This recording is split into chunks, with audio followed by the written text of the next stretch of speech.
если кто-то займет призовые места не из гайдарских, с одной стороны рад, с другой нет.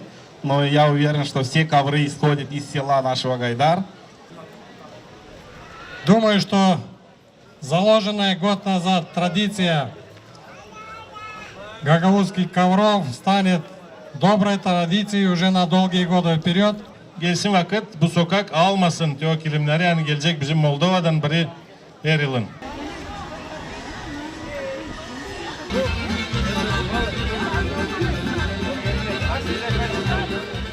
Ясно, что это возрождение национальной культуры, национальных видов искусства. Это очень древние корни, это очень важный момент, когда народ помнит свои старые занятия, ремесла.